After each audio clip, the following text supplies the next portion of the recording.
Alright, ladies and gentlemen, Fab's in the house. And today I've got the Neon Zero here with me for a quick review. This is a beautiful, beautiful knife, guys. Overall length, 7.5 inches, 3.35 inch long blade, and 4.2 inch long handle, something like that.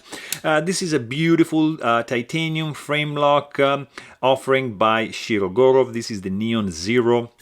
Really cool stonewash finish. Of course, the bear is there.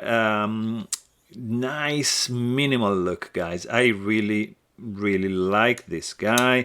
It's so clean, beautiful titanium backspacer, integrated lanyard, whole loop right there, sterile looking blade. Look at this belly, nice jimping, M390 steel, stonewash, like fine stonewash, finish to the blade, almost full flat grind. This guy is running on multi-row bearings. Sound check is beautiful.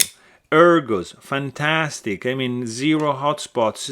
Its only issue probably it's the price, because this guy is going to be around $700. But hey, if you want to know more, please check out my full-length review. Don't forget to subscribe. Thanks for watching. Stay tuned.